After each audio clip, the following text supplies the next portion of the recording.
¿Por qué son más ricos o poderosos algunos grupos que otros en una sociedad? ¿Qué grado de desigualdad hay en las sociedades modernas? Estas son algunas de las preguntas que se plantean e intentan responder en este capítulo. El estudio de las desigualdades sociales es una de las áreas más importantes en la sociología, porque los recursos materiales a los que tienen acceso la gente determinan en gran parte su vida. Las desigualdades existen en todos los tipos de sociedad humana, incluso en las culturas más simples, donde las variaciones de riqueza o propiedad son prácticamente inexistentes. Hay desigualdades entre los individuos, hombres y mujeres o entre jóvenes y viejos.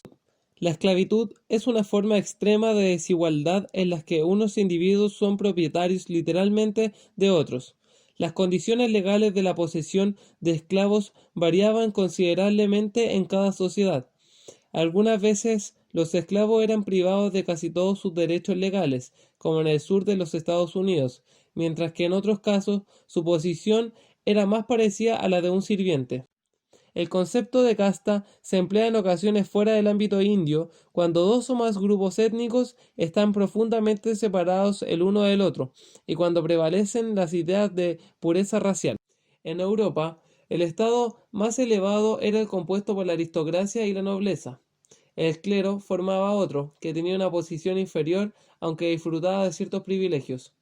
Aquellos que serían denominados el tercer estado eran los plebeyos, denominados siervos, campesinos libres y artesanos.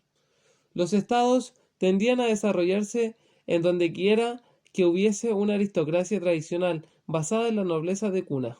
Podemos definir la clase como un agrupamiento a gran escala de personas que comparten en ciertos recursos económicos, los cuales tienen una gran influencia en la forma de vida que pueden llevar.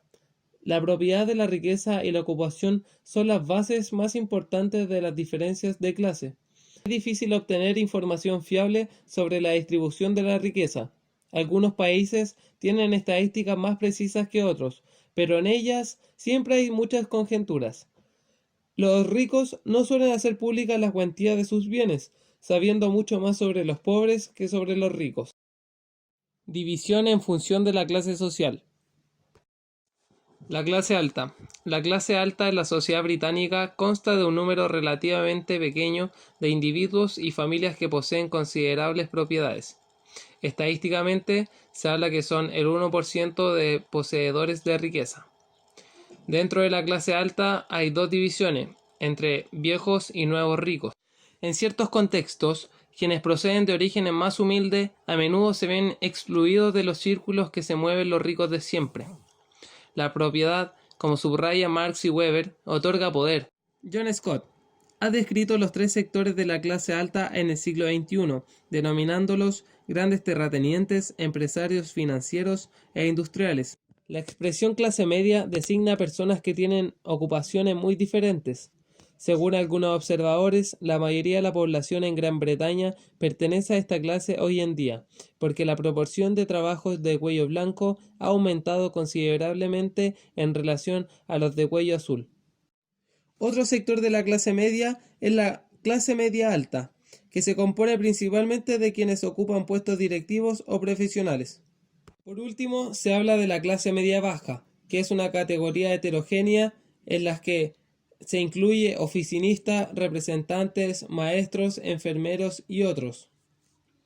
Muchas personas de clase media baja, por ejemplo, se identifican con los mismos valores que las posiciones mejor remuneradas, aunque quizás vivan con una renta menor que la de los trabajadores manuales mejor pagados. La clase obrera abarca a quienes tienen oficios manuales y son de cuello azul. Esta, al igual que la clase media, presenta divisiones, en el cual se habla de clase obrera alta y clase obrera baja. La clase obrera alta, que está compuesta por trabajadores cualificados, tienen rentas, condiciones de trabajo y una seguridad en el empleo superior a la clase obrera baja, que está compuesta por aquellos que realizan trabajos no cualificados o semicualificados, que necesitan de poco aprendizaje. La mayoría de estas ocupaciones generan ingresos más bajos y una menor seguridad en el empleo que las cualificadas. La infraclase.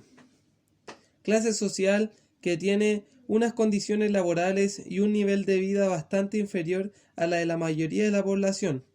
Muchos de sus miembros de esta clase son desempleados a largo plazo o trabajadores que vagan sin rumbo de un empleo a otro.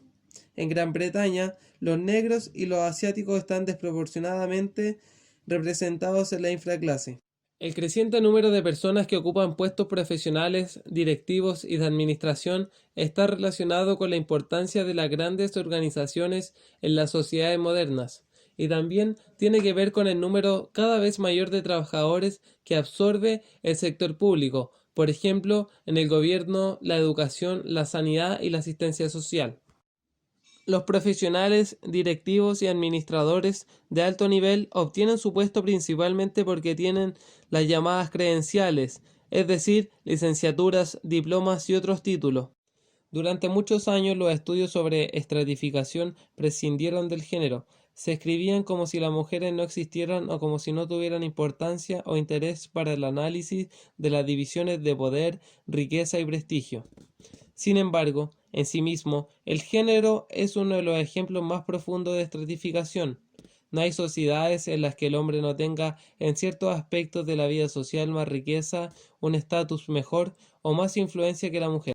Goldfarb decía que el trabajo remunerado de las mujeres era relativamente insignificante que si se comparaba con el de los hombres. Las sociedades modernas se han convertido en sociedades de consumidores, orientadas a la adquisición de bienes materiales.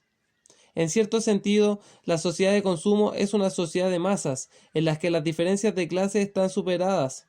Así, personas que proceden de distintas clases puedan que vean el mismo programa de televisión. Sin embargo, las diferencias de clase también pueden intensificarse a través de las variaciones en la forma de vida y el gusto.